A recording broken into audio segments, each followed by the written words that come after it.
Hey everyone, welcome back to Existential Side Quests. I'm Jenna, I'm Kimber. and today we are going to be talking about emotional surveillance, talking about reading charts, looking at charts without explicit consent. It's going to be Yes. kind of a philosophical conversation, a break from all the technical stuff from last week. Yeah. I'm excited basically because there's no like right answers or rules when it comes to ethics. There because we can have our own different compasses. Yeah. And it's like an ongoing discussion. And the whole idea of like implied consent, because once you give me your chart details, is there implied consent that I now endlessly have your chart information? Yeah. Is that safe to say? Like, I was thinking about this when we were preparing and talking about this topic, that if I have a client come back to me for a subsequent reading, I don't think I've ever had one say, "Oh, and do you need my chart details again?" So it's kind of Yeah. implied I'm saving them. Yeah, I'm curious if you are in the chat, if you are an astrologer, do you revisit charts without checking in with a former client? And then if you aren't an astrologer but you have an astrologer, would you be comfortable or okay with your chart being reviewed or revisited? Mm-hmm. Um, yeah, I also don't have people who like bring back their or like bring their information up again whenever we're talking. Yeah, for sure. For sure. It's interesting because I've very rarely run into people who are hesitant to give chart details.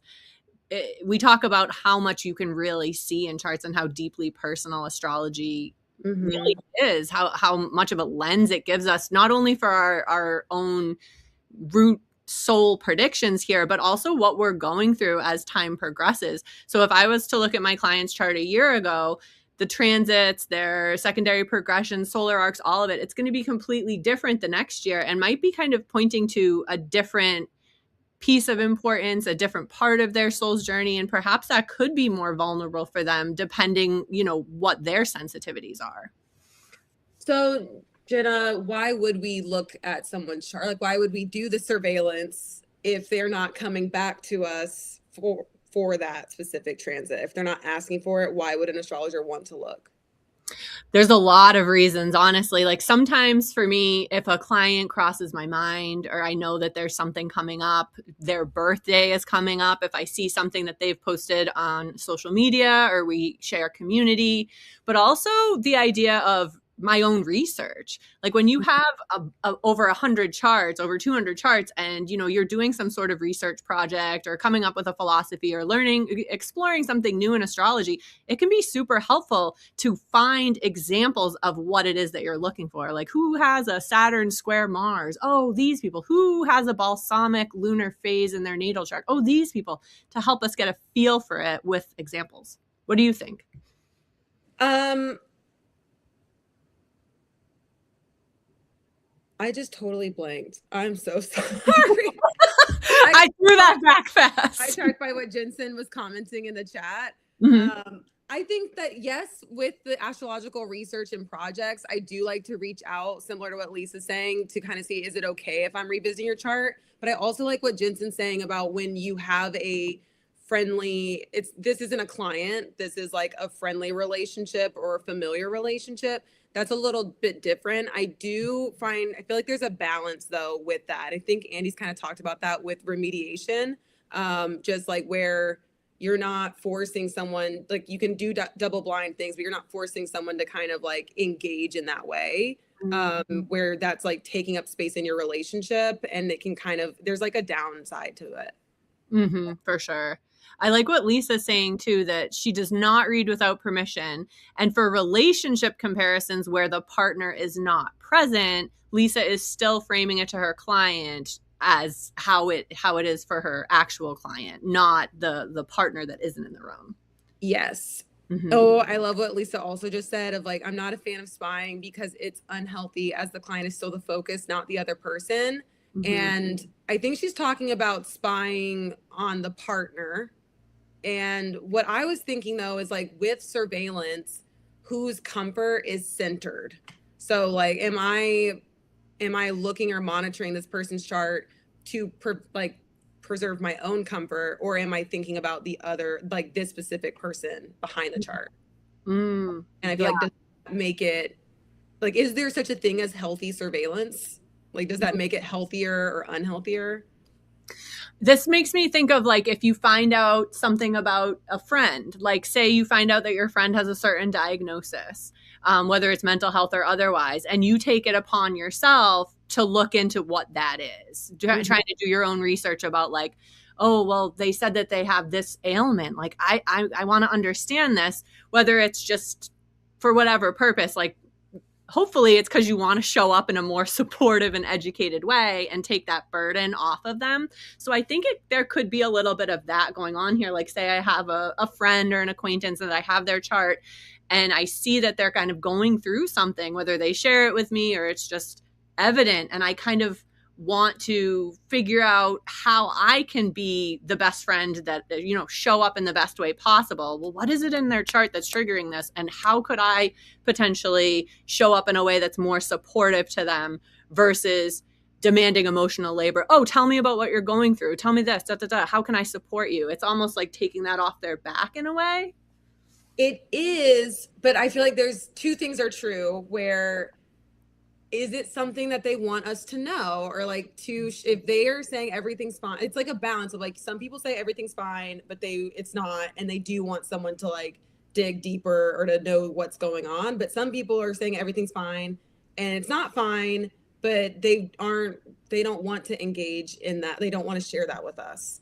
So it's almost like am I crossing a line, am I overstepping, like am I going to like I don't trust what this person's saying, or like this person's not sharing but I want to know more, so now I'm going to consult their chart. Yeah, but I do get that, like I mean I'm a Libra rising, it's like you want to, it's like oh, like I just there when I especially when I was first getting into astrology I was so excited about it that it was taking up so much space in my conversations with like friends and family, like just bringing up their own placements, but it's like then that like affects our relationship. Yeah. Like you're psychoanalyzing this person. 100%. Yeah. And I know that that's kind of something that I slip into anyways. I have a Mercury in Cancer, so I'm intellectualizing emotions, intellectualizing a lot that really should be felt. However, I'm one of those people that I love having an abundance of charts at my disposal, not necessarily to share with others or anything like that, but more for my own intellectual development and to be able to revisit and study things and also search for patterns, search for, if everyone in a certain area of my life is having a specific problem during a certain transit, well, what do they have in common? And that can inform my own astrological understanding so that I can maybe not necessarily help them without their consent, but in the future, if I had a client or somebody that came to me with a similar situation, I'd be like, oh, I've actually seen this before. This is what happened back then. Keeping anonymity, of course. Like you're talking about like if they were going through a Pluto square or like, but I think too, it's like just we have to keep the focus on the root prediction, or like this person's Pluto is in this house and like is connected to these aspects of, if we're seeing trends and patterns, can we potentially, like we're flattening the story arc a little bit, where it's like, okay, do I actually see this person for who they are? Am I able to be curious about who they are or like what they're going through if I'm very familiar with their chart? Yeah. I don't know. Like, and that's, yeah, I know that you're not saying you 100% feel this way. I'm just like poking. What I like to do too is like, okay, we'll stick with the Pluto, for example. So my Pluto's in the 7th house in Placidus. I'll search through charts and be like, who else has Pluto in the 7th? And I'll find other people that have Pluto in the 7th and it's in Scorpio. And I'm like, oh, so these people overlap with my Pluto a lot. But then a bunch of other charts might have Pluto in Virgo in the 7th house. And I try to kind of assimilate in my mind, well, what is the similarity? Yes, it's very watered down, stripped down, similar to sun sign astrology when we're only in 12 categories. This is basically 144 categories because we're talking about a sign and a house placement of Pluto. However, it's still watering down the entire population into pretty large groups. That's interesting. I feel like what you're describing there to me, and I'm interested what people think in the chat, doesn't fall under surveillance. It's like you're seeing trends within the natal chart. I guess what I'm thinking about when I think of surveillance is like I think what Lisa was talking about, where the partner isn't consenting to their chart information being looked at, or if I've had when someone is like going on a date with someone that they don't know, they're like, "Oh, I want to look at their chart," and we're like, "We can't do that." Like that's surveillance. But then also, I think what Brian's talking about is like the transits. Like I think of surveillance as ongoing. Like we've looked at their natal chart, but then we're tracking what's happening, and it's like how is this moon manifesting, like what's being hit by it, or what is it being hit by. So but I guess yeah, I'm curious if people think like what Jenna was describing with like you notice, because I get that it's like you notice, oh, I've seen this before, and like making comparisons and seeing patterns of like how that might manifest. That doesn't feel like surveillance because you're not intentionally keeping tabs on those past charts. You're Yeah. just recalling or seeing connections when, and like, you know what I mean? Yeah, it's not surveillance. It's still doing it without consent. Like, However, yeah. not surveillance. You're right. That's so good. Brian in the chat, as a client and friend, I am comforted by the idea that I'm coming to mind and someone is caring about me in a way that is aligned with their strengths. I really like that, Brian. And then Brian followed up with, and I often need someone to stop me and say, hey, maybe think for a while before you act, because I'm impulsive by nature. I like that. I'm impulsive by nature too, Brian, and I could potentially impulsively look at charts without people's consent. So I like that you're framing it as they're coming to mind, because that really is what's going on a lot of Yeah. times when I'll pull a chart. Do you kind of want to talk about like how do we know, like is there implied consent, like kind of what Brian's talking about? It's like, well, we know he feels comfortable with that. Like should the astrologer get consent beforehand or know like when this person would be comfortable or not? Yes. And with the idea of when you're in a reading and your client is bringing additional charts, are you the astrologer in charge of getting consent, or is that actually on your client because they're the ones bringing these charts in? Oh, I have an answer for that, but keep going. Yeah. You want to answer? No, you go. Well, I think that it is, if you're a professional astrologer and you want to make sure you're not opening yourself to like potential legal issues, it is on you to get that consent. And I think just saying, oh, they said it's okay, and or like it's like my mom wrote this note. Okay, we don't know that. So I think like if you're thinking about it from like a professional standpoint, then the astrologer should get that consent. Yeah. Wow. Okay. I see where you're coming from, and I'm going to have to really meditate on that, because a lot of the work that I do in my practice with the adoptee community has to do with synastry with either their adoptive parents or their biological parents, as we're kind of like pulling apart their history and, their identity, displacement, anything like that.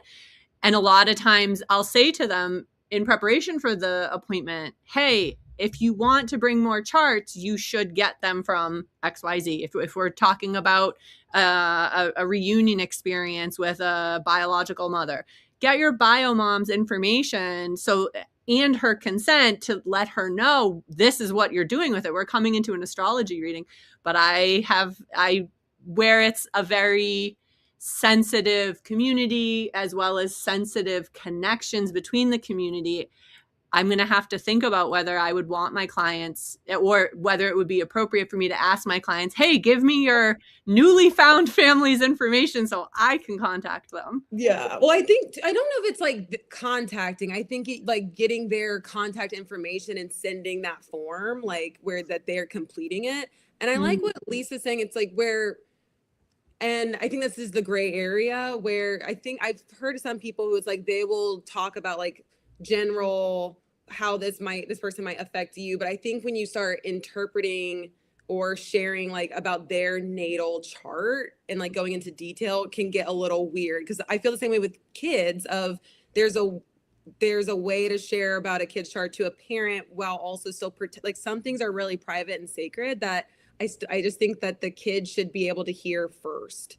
And I would think, so that's kind of why I'm like kind of carrying that kind of thinking over to how I see relationships, but adult parent and adult children is also interesting. Yeah, that's such a good point. I'm thinking back to my work with my various clients that are adoptees, and usually, yeah, we're not spending a lot of time looking at that third person chart and interpreting it for itself. I might like just mentally note the primal triad, any strengths, things like that, where I'm like, okay, this person's going to come across as this kind of energy fusion.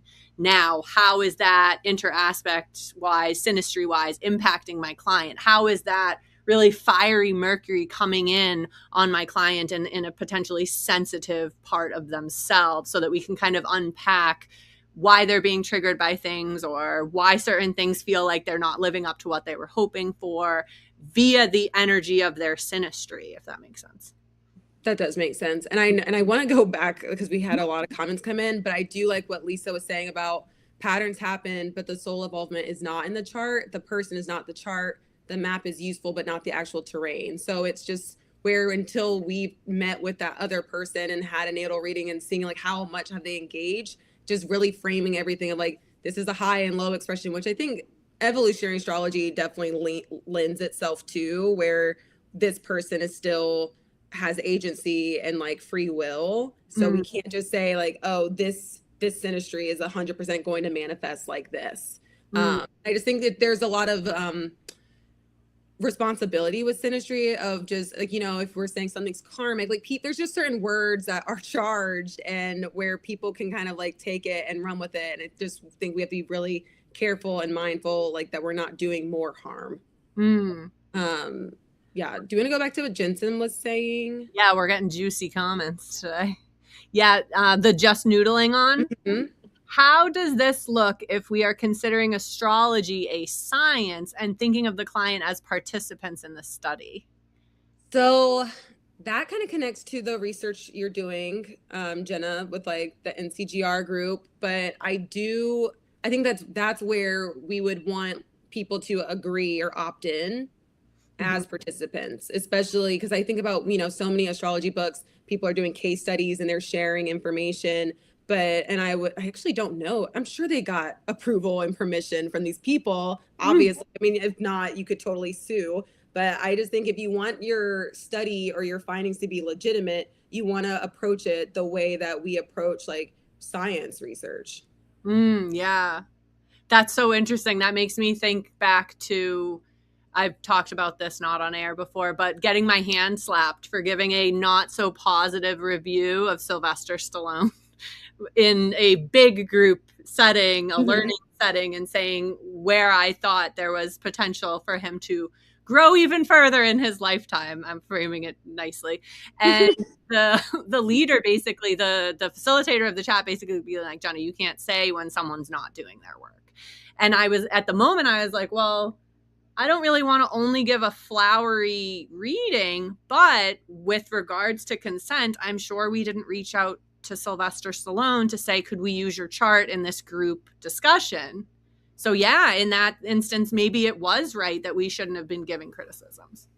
Yeah, but I mean, the Astro data bank with like celebrity data, those celebrities aren't consenting to having their chart times. Like it's usually taken from different memoirs or biographies that were written on them, or when their birth certificates are public knowledge. So that is interesting that you got a little hand slap for that. Yeah. And like that's also how you become, especially before you're a professional astrologer, like that's how you get access to charts outside of friends and family. It's like looking at celebrity charts. And keeping in mind how well we actually know these people. We might feel like we know everything about Beyonce or Lady Gaga. No, but we don't. So yeah, a lot of it could be just very superficial stuff, or even our own projections, who we want these inner gold, we'll bring that up, who we want these people to represent for us in our life to make things seem possible, achievable, doable for us. That was a great question. Can we go to Lolly? Yeah. I'm going to pin it. Ready? Yeah. Whoop. It's a long one. Ooh. Do you want to read it? Sure. A thought I have with synastry charts with people you love is that the observer is found in their chart so you can learn stuff about yourself. But also, as long as you're with that person, you are forever tied to the transits and outcomes of that relationship. Maybe you don't want to know that regard. Curious your thoughts and if this is relevant to your convo. I think it's definitely relevant to the convo. Because I think that's too, it's like, what are we surveilling for, essentially? Like, are we because I think it kind of connects back to when we can be overcaring, the overcaring astrologer, where we are centering ourselves because it does affect us. I think that sometimes when we anticipate things, it's like we think it's create safety, but it can also create anxiety. And that's like a thin line of knowing, is this monitoring, like, do I want to know this? Or am I able to, especially if it's like if you've seen a lot of people go through it and it seemed like a heavy transit, like a Pluto thing going on, is that going to create this hypervigilance and anxiety versus the safety and illusion of control that we were hoping it would? Yeah. Yeah, it's interesting. I'm reminded of a good friend of mine. She's not a professional astrologer, but she could be. She's really good. But she went through Uranus crossing her ascendant, and she was convinced she was getting a divorce. She's married decades, all that, and it was her own transit, so she's not even surveilling her husband's chart, but she kept bringing that to her husband. Like, you need to XYZ within our relationship because we're in a tricky time right now and I could just leave. So it was almost like she was emotionally surveilling herself and asking the people in her life to be mindful of her own struggle. Yeah. It was almost, I want to say, which is creating more anxiety in that relationship. Yeah. Even without seeing where Uranus was interacting in her husband's chart, he just was and he was not an astrology person. So yeah, it was a lot. All right. I'm going to try to hide the comment. Oh, there we go. Thank you everyone for being so active. We're coming. Yeah. We're trying. All right. I know countless, I'm jumping to Jensen. I know countless astrology podcasts that discuss celebrity charts without permission. This is such a layered conversation. It definitely is. And bringing back to the kids' charts as well. Whenever somebody in my family has a baby or knows of someone having a baby, they feel like they should immediately send me the information and be like, what is it? What's their life going to be? And it's like, well, first of all, it's not that cut and dry. And second of all, I've come to realize that in those situations, less is more. I have a close person in my family. I don't want to out them. They have a 5-year-old child, and that 5-year-old child is a Leo rising. And I did the little primal triad sentence the way we did it in the Stephen Forrest School. You are your sun with the soul of your moon, wearing the mask of your rising. I said to her father, who's in my family, I said that wearing the mask of the performer.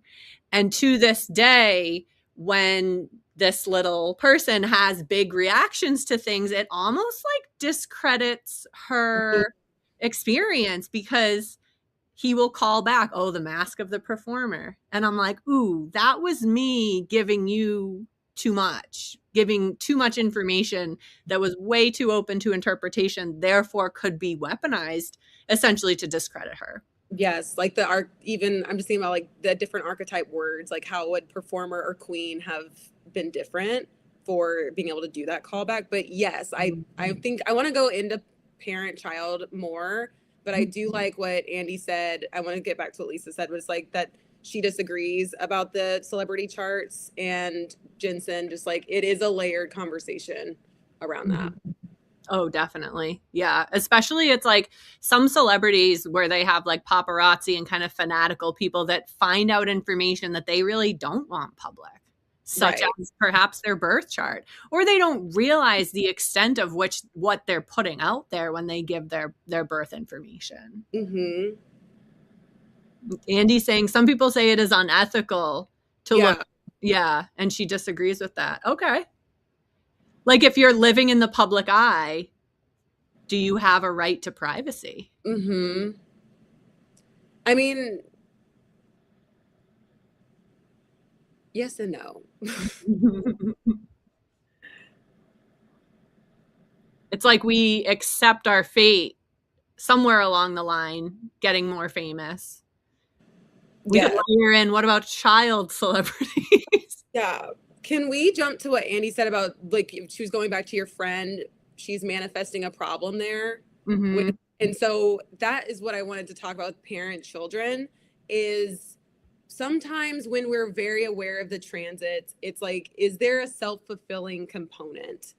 Or you know what I mean? Or it's like, or you're so certain what this transit means or represents, and you've kind of, because you spent so much time monitoring it, you know, you're just like, this is what's going to happen. So then when something still big happens, but it's different, that can almost be like even more of a blindside than it would have been if you Yeah. weren't like monitoring, because you're like, I, you know, that happened to me before when I first was getting into astrology, of just like, I knew this was going to be a big month, I knew this was going to be a big year, and I thought I knew what was going to happen, and I was right about the timing, but I could have never known that this is what it was going to manifest as. And that almost felt harder for me because I had this illusion of control or certainty, and then I was wrong.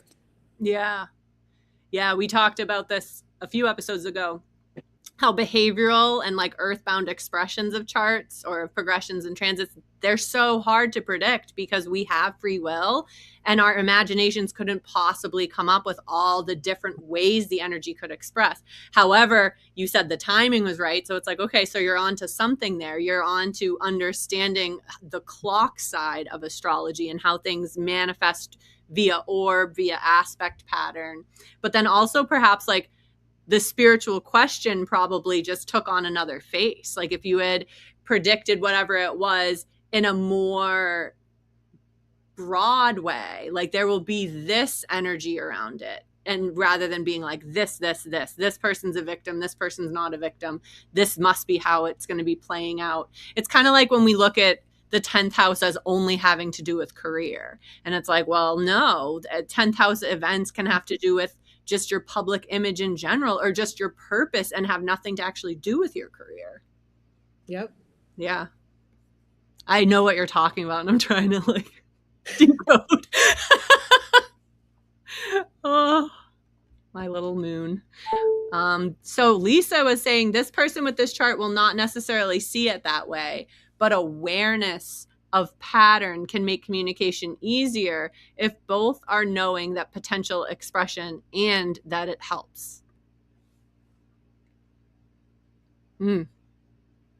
That's a meaty comment, Lisa. We're getting some pretty meaty comments.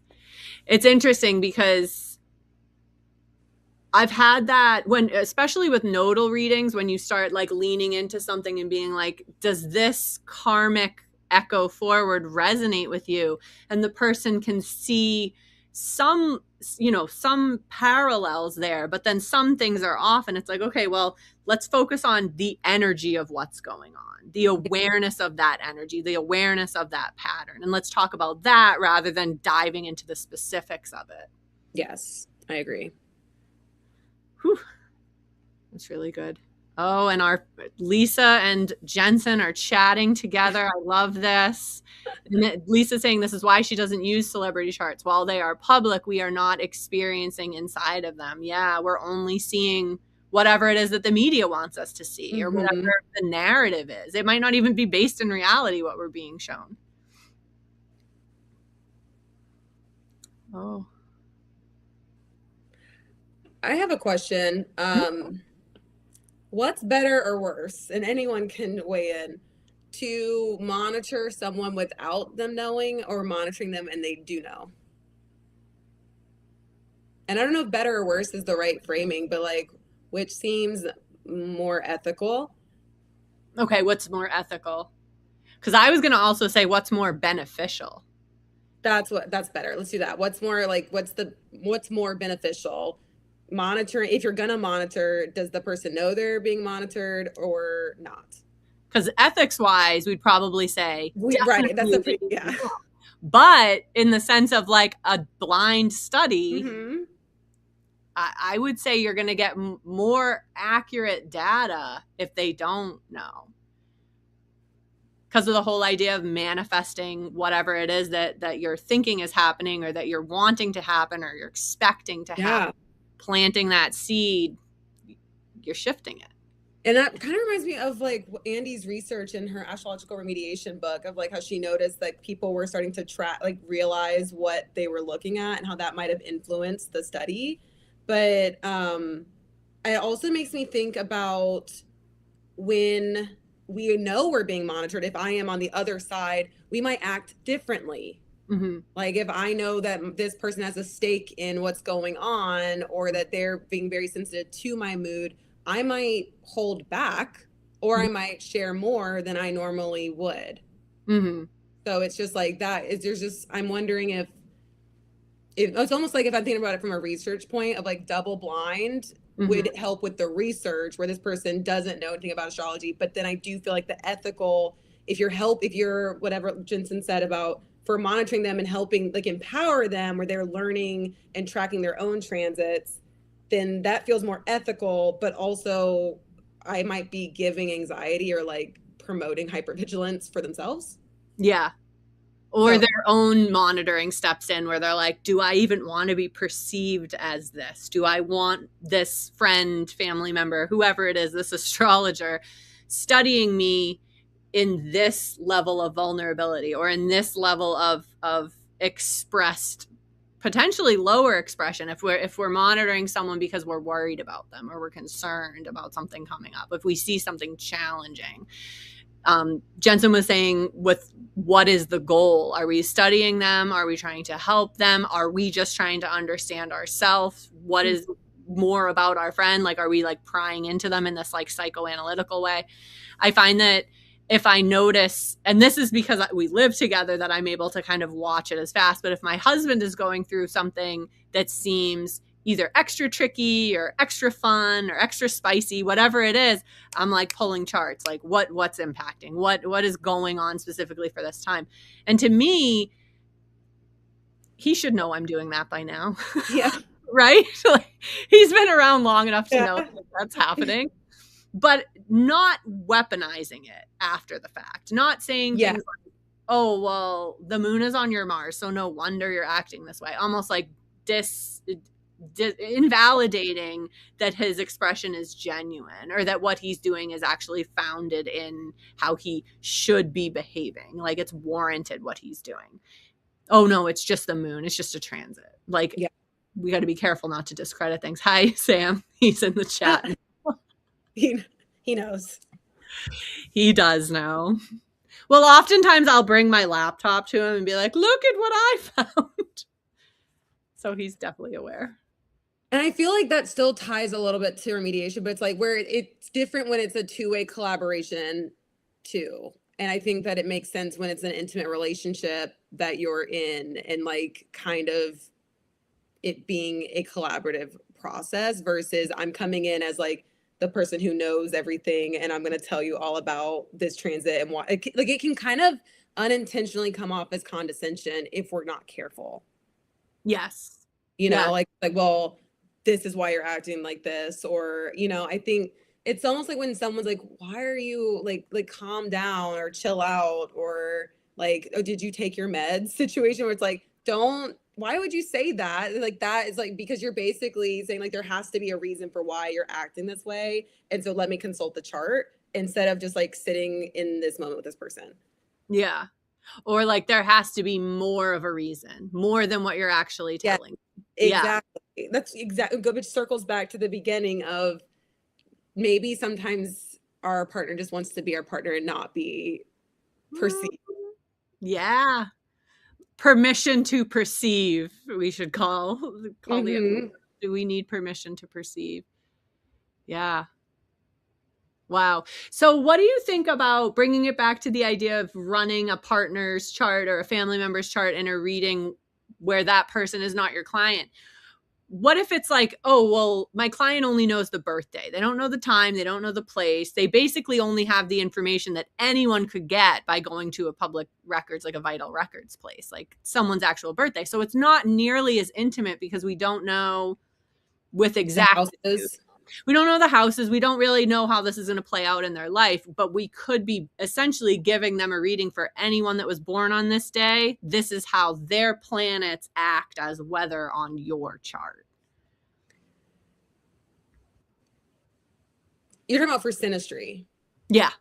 Then I mean, we did an assignment around that with like Barack Obama and Michelle Obama because we don't have Michelle Obama's time. I think you can. It still makes sense with synastry, but it's just we have to be careful of like we don't know the houses, and so I think just like carrying that with a grain of salt is helpful. I really feel like just being open to. You kind of brought this up earlier, where it's like if we're monitoring and it's not to put someone in a box or to be like I know who they are, so it's almost like we know these archetypes, but we're not flattening them. And we're open to, okay, but because we were talking about how some of the archetypes need to evolve, or there's like other expressions of them where they're still kind of carrying that same essence, but it's different than what the norm is. If we're open to this person still living into that transfer into their chart in a way that is like breaking the mold or not what that comes to our mind, then it can be supportive. But it's like, I think sometimes the more we track some, the more we spend time with it, the more we feel like an expert. And it's like, you're not really going to be an expert. You can be an expert on this chart. You can memorize all the aspects and all these things, but you can't be like an expert of how this chart's going to manifest because of free will. If you're like, I really feel like we need to be client first or human first and chart second. And I think if we're not like really intentional and careful, it can be easy when you're monitoring the same chart or having like clients that continue coming back to fall into chart first, client or human second. Yeah. Where we saw people shine individually. Exactly. It's interesting because I have that one astrologer friend who my dad held his time for me for years, but this other person is a distant second to the amount of time that they did not want to share for. And I feel like if I was to present this entire conversation to that person, I'd be like, well, is it okay for me to look at your chart if my intentions are good? Is it okay for me to look at your chart from a place of love and care? I think it would still be a resounding, absolutely not. Don't pull my chart unless I'm with you and I agree. Like almost to the point where, granted, this is an extreme person, and I recognize that, and you know, they're expect that, like knowing that this person would not appreciate that. Yes, and knowing that that is their energy that they bring to the table, whether you know this person hasn't explicitly said that to me, their energy very much has explicitly said that to me. So this is one person's chart that, if I ever do a little search in my software and say like, oh, does anyone have this? And their name comes up, I kind of in my mind, I'm like, but we're not going to include that chart in my study. Like noted, okay, there's an example, but it would be invasive to this person's energy. And I know that because I know them, for me to pry into their chart through the lens of whatever it is that I'm looking at. Right. Yeah. Jensen is saying she agreed with you on something 4 minutes ago. I'm not sure what it was. Another consideration on whether or not we are sharing the information. If we are sharing the information, is it to be helpful for us or them? Similar to Jenna, I would watch my partners. Yeah. Is it being helpful to them or us? It's interesting because I find for myself that the times that I get really interested in kind of diving into a friend or a family member's chart is when there's some level of interpersonal something going on between me and them. For sure. And it would be stakes are higher for you. Yeah. Oh, absolutely. And then it's almost like I'm telling myself, maybe this is a myth that I'm telling myself, but I'm like, I'm taking the emotional burden off of them explaining to me what's going on because I'm going to go find it in the chart instead. Okay, I got to push back there because how is that any different than when we have anxiety in a relationship and we're monitoring, like, even if you're not an astrologer and you're wondering like, oh, are you mad? Like, you're quiet. Is everything okay? Like, how are you? Like, that's emotional monitoring. It's like, because it helps us feel safe or we're anticipating.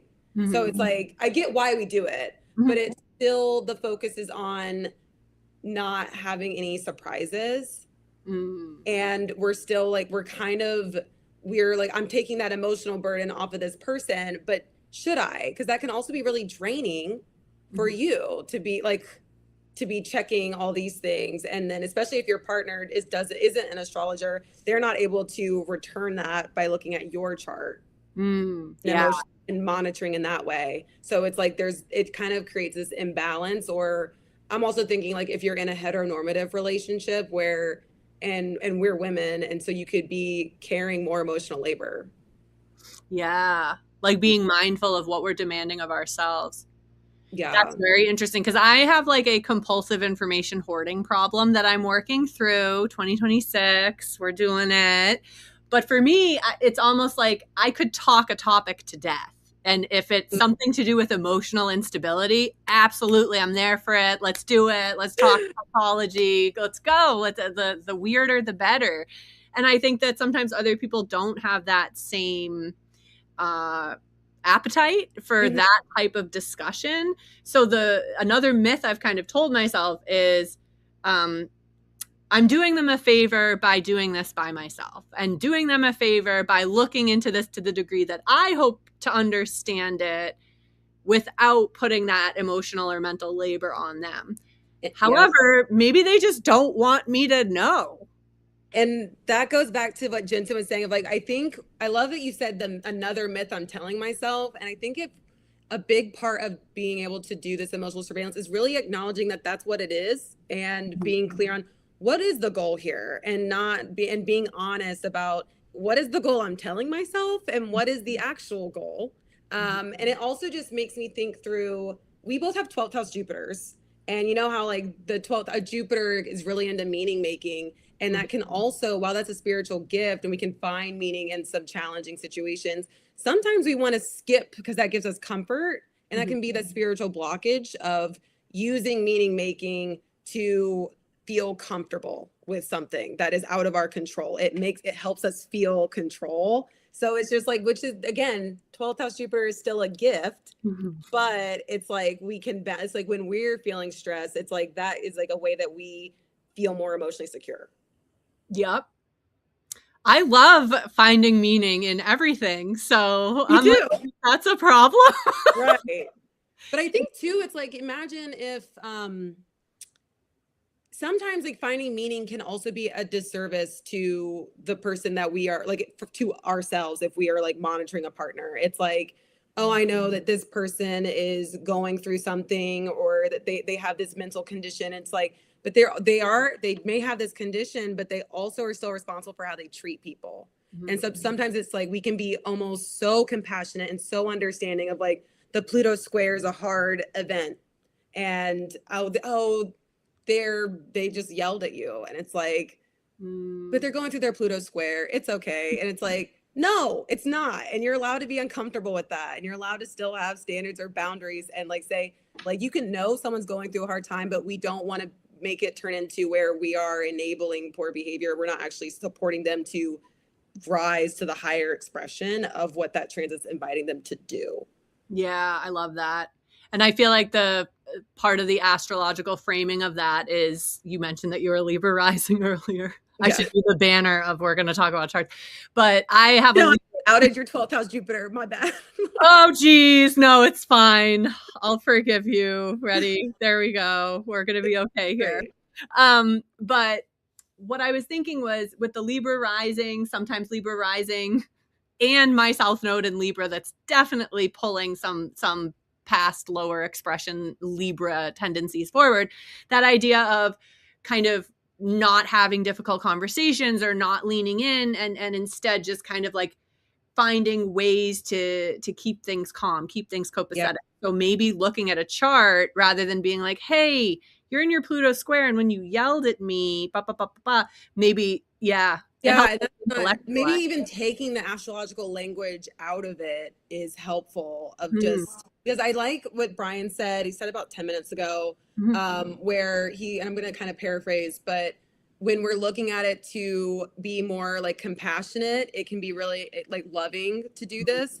But, and then Jensen also agreed, but if you're constantly going to a chart whenever they upset you, you're saying almost like the, did you take your meds thing? And just I think that's where we can kind of get on our high horse of like, well, you're in your Pluto square and blah blah blah. And so where this surveillance can be a defense mechanism as well, or where we're kind of leaning into using psychoanalysis as a weapon or distancing where you can't see me because we're so focused on your growth. Yeah. I love that you also brought up our 12th house Jupiters. and the fact that like creating meaning, but it's in the house of loss. And I find for me personally, a lot of the times where I'm jumping into a chart that I'm like, I need to understand something, is when there's this severance of relationship or some level of an ending. That is what helps me process. So the idea of giving meaning to endings, it's almost like, okay, where is, as an astrologer, where is your Jupiter, people in the chat? And do you find yourself more tempted to do chart analysis without consent or pull charts outside of readings as is based on where your Jupiter is? So say you have Jupiter in the 7th, maybe it's when you get into closer relationships or you're collaborating in a partnership type of way. That's when you're really interested in pulling a chart for somebody and really feeling into their energy. Just a theory. Yeah. Emerging astrology. Oh, meaning is comfort. Yep, definitely. And the thing too about what Brian was saying with like, is it to be more compassionate, understanding, that is loving for sure. Yeah. But what if it's about being more understanding as an act of self-love too, to understand, oh, this person was acting in such a way and I can see it in their chart where that might have been just a behavior or an expression or an energy that needed to come through at that particular time. Therefore, as an act of self-love, I now see I don't need to take that personally. Like, I think just being able to check the balance there of just that we're not writing everything off. But I agree. Like, I think it can be self-love. And I think too, I'm thinking about kind of balancing synastry with if you are going to do this surveillance, because I'm thinking about like my partner puts puts 4 planets into my 8th house. And so when that's happening, it's like, what if I'm just focusing on these 4 planets in his chart and I'm not thinking about the fact that they're blowing up my 8th house though. So I might be also very sensitive. That's going to stir some 8th house things up for me, and my moon's there. So it's like thinking through, like kind of taking a beat. And it's like, if I'm just monitoring those planets and what's happening to them, but I'm not checking the fact that I'm going to also be slightly triggered, or like those planets might be a mirror to some 8th house themes, then I'm missing some of the picture. But I think that can also help you have like this self-love of like, you know, that makes sense why that might hit me more. And I'm not, you like kind of naming that you can't be fully unbiased when you're like monitoring charts of people that you're close to. Yeah, that's for sure. I think it's harder to give readings too to people that you're close to. And I agree with Jensen, like, for sure. It is definitely a slippery slope. I am pushing the boundaries today. Neptune has entered Aries, everyone. I am embracing Aries energy while on air. Transits to excuse potentially harmful behavior. Yes, slippery slope for sure. It's interesting because a lot of times we, as astrologers, spend time talking about, well, was it astrology or was it me? And it's like, for me, I really see it as like, it's the same thing. Like, we're just looking at it through different lenses. So the transits mirror each other. Yeah. What is it?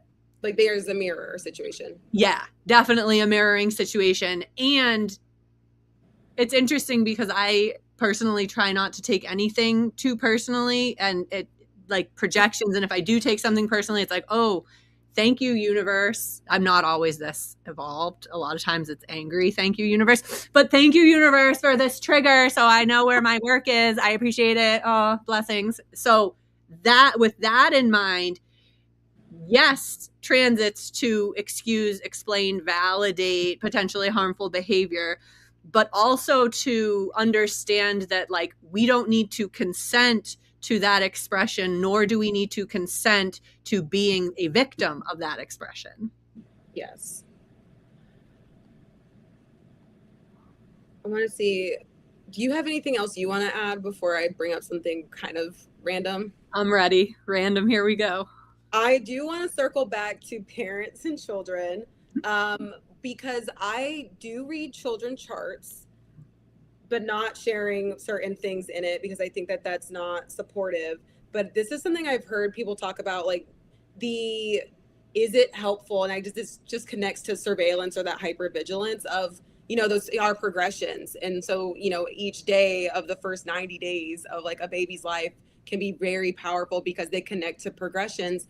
And I think that that type of surveillance is extremely harmful to new parents and who are already like feeling pressure to be the best parent. And it's like, so I think like sometimes when people ask about those things or looking at progressions or the moving transits for those first 90 days in advance, especially in advance of like that baby being born, that does not feel beneficial. It's like, or you're seeing like, oh, I don't want, like if we're talking about a Pluto conjunct this, and it's like, you should not be stressed about your baby gets the chart they're gonna get. And it's like, just sometimes I think it's really hard, like surveillance gets weird when it starts to feel like we are responsible for how this individual like fares this transit. And it's like, because I think a lot of times surveillance can start out of love or compassion, that it can turn into this like responsibility and just like balancing how, like, I'm very anti tracking progressions as they're happening in those first 90 days. Yeah, I honestly completely agree. It hits me towards like there's certain things that I won't mess with. Yeah. Personally, such as cord cutting, things like that. That's not astrology. This is one of those things though, where like this just doesn't feel like it's worth the risk. Yes. And I will say that when I first learned about the 90 days and progressions and was reading a lot of what Steve had to say about it, Stephen Forrest had to say about it, I honestly was so upset that I had missed the boat on doing that with my own children. And now that some years have passed, I'm like, thank God I missed the boat on doing that with my own children, because that could have been so damaging to my mental health. It's like the fact that there's already so much going on in the first 90 days of parenting. Can you imagine on top of that being like, I am now setting my child up emotionally for the next 90 years of their life in ways that I can't even fathom completely. Like that is very heavy. However, I will say too that something happened when my son was 6 days old, and I was just, my ex-husband had gone back to work, and I was nursing my older child to sleep. And my son was crying, and I was like, oh gosh, like he's crying and I don't want him to cry and blah, blah, blah. And I was like, I just need Fiona to go to sleep. And finally I gave up and I ran to him. He was 6 days old. And I was like, oh my gosh, I broke him. He cried for 5 minutes. Like, this is awful. Like, I've ruined his life. And I honestly carried so much guilt. Everyone's like, Jenna's traumatized. I've carried so much guilt for that. And then when I realized about perfection years later and reflected back, I got divorced when my son was 6 years old. That time that he spent on that day at 6 days old for himself, because mom was preoccupied elsewhere, very much mirrored the energy of him navigating some of that childhood shifting, that all of the relational shifts going on that, let's be honest, I was not completely emotionally available for, since I was also going through the early stages of divorce. Yeah. So we can try to control it or try to use it as a tool to have as many tools as possible in our toolbox. But at the end of the day, the astrology is going to work whether we're engaging it or not. Yeah. And like you said, it just, the anxiety that would put on like a parent, because also things happen in those 90 days that are also outside of our control. And it's just this, I just think that's just not helpful. And it could actually create where you being there and like supportive and like as much, like you can't control the other people that were like participating in those 90 days. And so I think like that can, where you almost get more stressed if someone's not fitting what you think would be a supportive environment for your child. But yeah, I just think it can get really weird when we are sharing too much information and not thinking about like, this is a person who is going to be living in this chart, and just the weight of what we're saying, and just, I don't know. Yeah, no, for sure. Like I always think back to this little girl in my family and everyone being like, well, she's just a performer anyways. And it's like, no, she's having real experiences that, as much as you might think they're dramatic and negative Leo expression, they're actually not. Like, this is her reality. And the best thing that we can do is support her through her experience, even when we, in our realities, don't think that level of reaction is warranted. Yeah. Yeah. Tricky. We went a lot of places today. I did. That was wild. I'm trying to think if I have anything else, but I don't know. I will mention that my daughter is a teenager and comes home from high school. She's at a new school this year. She's ninth grade. She comes home from high school with charts of her friends constantly and has started to try to read charts to her friends with no full astrology. She does have 5 planets in Pisces, so she is very intuitive and psychic. But she's reading these charts, and I've kind of had to say to her, like, I'm not going to help you with this anymore. Like, this is, you are playing with energy in a way that your friends might not recognize, you might not recognize. Mm-hmm. You're saying things, you're doing things, you're interpreting things in ways that could, you're all right around your Saturn opposition. Like, you're trying to do big identity formation work. Be very careful, to my daughter, with this tool that you have, because it has the potential to really build somebody up or really shake them to the point where they don't feel very grounded in who they are, which is a particular importance during a Saturn, such as a Saturn opposition, some sort of Saturn. Yeah. I mean, and then even just sociological, just the like 12 to 17 is identity. This is when you're getting your identity. And so, yep, I think that's good advice. Good job, Jenna. Thanks. Way to mom. Just this episode's all about me. I'm a Leo sun. Yeah. Thanks, everyone. I think so. What if you're looking at a friend's chart and it's like you can see this as a time and it influences how you show up without you using it? So it's like maybe it's like, oh, I'm gonna visit this friend during this time and just see how they're doing. And I don't know if Jensen's still with us, but I'm curious, like, if we are looking at charts and they're people that are close to us, there's a balance, but it's like they should inform how we're showing up. But it's like there's still this where we're not taking full responsibility. But it can influence, like, oh, maybe I do want to check in. Yeah. It's interesting because, like, right now, the birthdays that are going on right now, yours coming up, is we discussed charts here. I know that if someone has a happy birthday post on Facebook right now in the past couple of days, that Pluto is on their sun and they're going through something incredibly intense. I don't need their chart to know that. Right. I know where Pluto is in the sky. So it's almost like, is that even chart surveillance at that point, that I'm automatically thinking about the fact that there's this very potentially difficult, powerful energy? You're clocking something. I think it's like I think surveillance almost feels like we're weaponizing it or we're using it for some weird undercover motive. And I think then that's what we even said. We said surveillance is when we're doing it without consent. And I think if we're getting buy-in from these people, which I think with your daughter, it's interesting because they might be consenting to giving their charts, but do they, like, not everyone understands like how sacred and vulnerable and like just very open your chart is. And so I think too, it's like, can you consent? But it's like, I do think like if you're clocking something, I'm like, oh yeah, that's good to know that you can't do that and also be aware of like where the stars are and like the planets. Yeah, with my daughter, I'm like, so these kids are consenting, but is it informed consent? Probably. Yes. And it's like for your daughter, it probably is informed consent because she has a mother who's an astrologer. So yes, like she understands what it is, but it's like that's such a good point of like it's not just consent, but it's like this informed consent.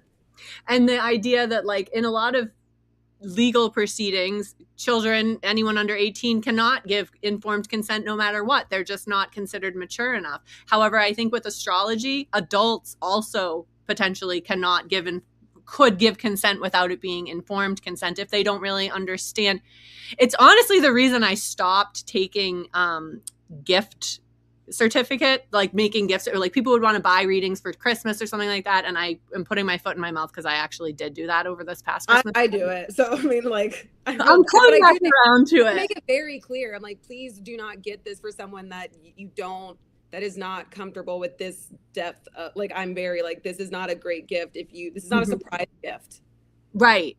Yeah. But don't do that. The first chart I ever did that was a gifted chart, I could tell that the person was kind of stunned. They thought it was going to be like, oh, light and fluffy and da-da-da. And I think when they got in the session, because it was a gift and we didn't have our normal back and forth that I would with a client where I explain what astrology is and is this really for you? There are so many different modalities and methods here. I can always refer you to someone else if this doesn't resonate with you. This is my specialty, though, blah, blah, blah. I didn't have that conversation. So I felt like this person came into the room without giving me informed consent. So I kind of just put up, nope, never doing it again for a long time. And I'm opening now again. Yeah, but it's because we need to have methods around how to ensure that we are getting informed consent, whether this person's coming to us themselves or it's a gifted reading or it's for a child, et cetera, et cetera. I had a balance where like I added like almost like a gift certificate intake form almost of just like that you need to agree to like consent to these things and that this person also needs to consent. So I also said like if I want it to be very clear that this is what evolutionary astrology is, that we, you know, it's the most helpful when we aren't skirting around hard topics. So if they're not comfortable with that, we can transfer the gift certificate to somebody, like you can use it yourself or it can go to someone who, but I do not want someone to feel like they're forced to engage in this work when like they're not comfortable with it.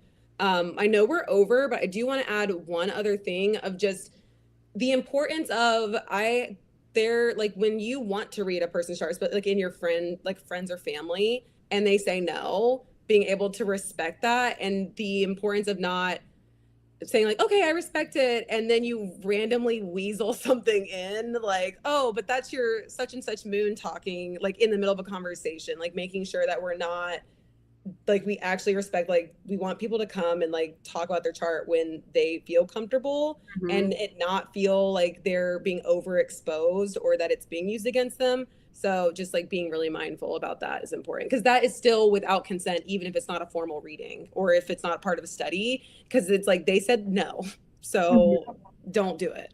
Yeah, that's such a good point. And I think it's really important, especially with family, because we can be kind of casual and not realize that, you know, we're harping on something that could have a very big and vulnerable impact on an individual. Yeah.